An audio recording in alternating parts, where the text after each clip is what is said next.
Salut tout le monde et bienvenue dans votre pause phyto. Aujourd'hui, on va parler de la star des rayons de votre magasin bio. On peut la consommer en poudre, on peut la consommer en comprimé, en paillettes, en salade, en jus. On peut la consommer également en tagliatelle. On peut la consommer aussi en crème pour le visage, en biocarburant aussi. T'es sûr que les gens vont comprendre qu'on parle d'une algue ?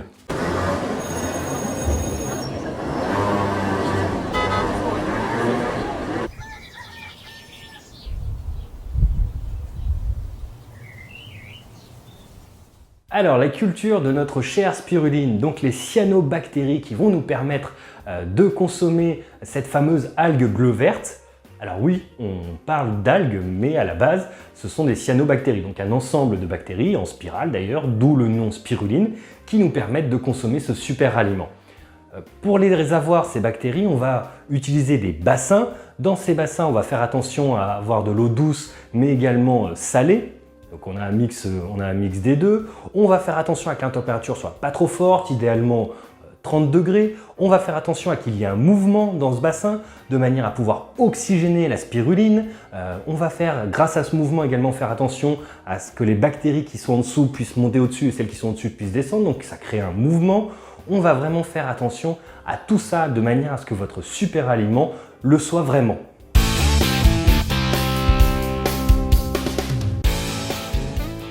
En France, on va retrouver notre fameuse spiruline en Bretagne, on va la retrouver dans le Grand Est, dans les Hauts-de-France, on va la retrouver en Rhône-Alpes-Auvergne, en PACA, en Occitanie, en Nouvelle-Aquitaine, enfin partout quoi. Ce qui est utile pour la spiruline, c'est d'avoir le fameux climat tropical. Attends, on la retrouve partout en France et elle a besoin d'un climat tropical. Attends, je reviens. Alors oui, historiquement, notre fameuse spiruline a besoin d'un climat tropical. C'est tout le problème en France, c'est pour ça qu'on l'a fait pousser sous serre, c'est de manière à pouvoir garder cette température. Comme je vous l'ai dit, il faut qu'on ait une trentaine de degrés. Alors on ne va pas pouvoir du coup en France la cultiver en permanence, on va pouvoir la cultiver 8 mois dans l'année. Par contre, on a beaucoup recours à l'importation sur le marché français.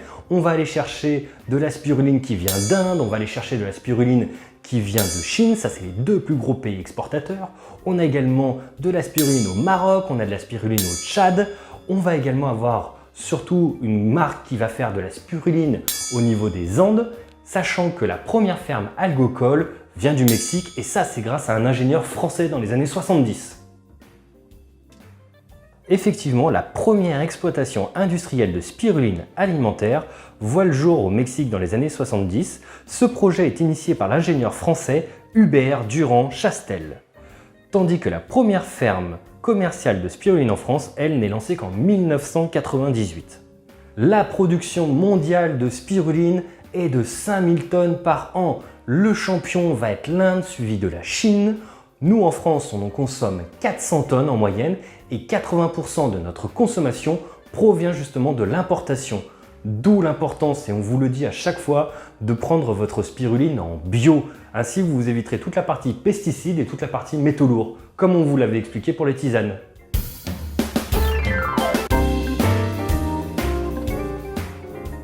Il existe énormément de variétés différentes de spiruline. Il faut savoir qu'il n'y en a que 36 qui sont comestibles. Nous aujourd'hui on va s'intéresser à une variété de spiruline qui est la plus vendue sur le marché français, qu'on appelle Spirulina plantaesis. Alors les bienfaits de la spiruline, tout d'abord il y en a un qu'on connaît très bien et c'est pas pour rien que l'ONU va promouvoir la spiruline comme solution pour lutter contre la faim dans le monde, c'est le taux de protéines. En effet, la spiruline permet d'avoir un taux de protéines de 60 à 70%, soit 2 à 3,5 fois plus dosé en protéines que des œufs ou que de la viande. Et le top du top, en plus de ses valeurs nutritionnelles, elle possède un principe actif qu'on appelle la phycocyanine. C'est ce pigment bleu-vert qui lui donne cette couleur et cette phycocyanine va avoir un effet extraordinaire sur notre corps. En effet, elle va permettre de favoriser les superoxydes dismutase. Alors c'est un nom barbare qu'on appelle également SOD pour faire court. Et pour la faire encore plus courte, c'est du fer. C'est génial, on a une bactérie, un ensemble de bactéries qui est chargé en protéines, qui est chargé en fer du coup. Qu'est-ce qu'on a d'autre avec la spiruline? on va avoir un taux de chlorophylle important si on reste dans le sang. Donc faire plus une oxygénation du sang grâce à la chlorophylle, on va avoir des globules rouges à fond. Donc ça, c'est hyper intéressant. Vos globules rouges, je vous rappelle, c'est ce qui est chargé de faire fonctionner vos muscles, c'est ce qui est chargé de faire fonctionner vos cerveaux, vos organes vitaux. On va du coup avoir une énergie folle grâce à cette phycoxyanine. Ok, qu'est-ce que la spiruline va nous apporter d'autre? La spiruline permet également d'avoir du bêta-carotène. Elle est 15 fois plus dosée en bêta-carotène qu'une carotte. Ce bêta-carotène, qu'on appelle également de la provitamine A, va nous permettre de préparer notre peau au soleil, va nous permettre de la protéger, de préserver sa jeunesse. On va éviter ainsi d'avoir le teint terne.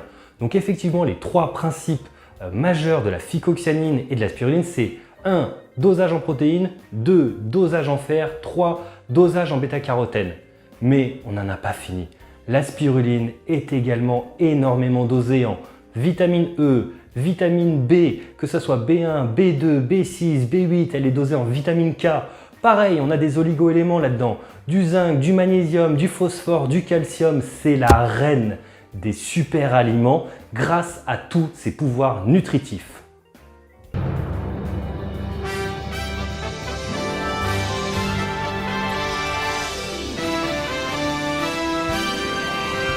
En bref, les cyanobactéries, cet ensemble de bactéries qui va nous permettre d'avoir notre spiruline, on va retrouver en France, on va en retrouver partout dans le monde. Ce qu'il faut savoir, c'est que la française va être plus chère. Pourquoi? Parce que le temps de production est moins important que dans le reste du monde. Effectivement, on va pouvoir produire que 8 mois par an contre 12 mois et de manière constante dans le reste du monde. C'est pour ça que la spiruline française est un petit peu plus chère.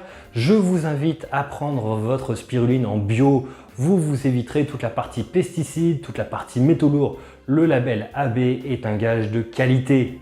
Pareil, si vous recherchez une spiruline de qualité, pensez 60-70% dosage de protéines, un bon dosage en phycoxyanine, ce qui est le principe actif de la spiruline, donc entre 14 et 20% pour les meilleures spirulines. On va également avoir, grâce à cette phycoxyanine, un gros dosage en fer, un gros dosage en bêta-carotène. Tout ça, ça va nous permettre de lutter contre les radicaux libres au niveau de notre peau, d'avoir un dosage important en protéines pour nos muscles, pour notre corps, et ça va nous permettre d'oxygéner nos cellules et favoriser la production de globules rouges. Et le tout est accompagné par un gros lot de vitamines, ce qui va doper notre système immunitaire.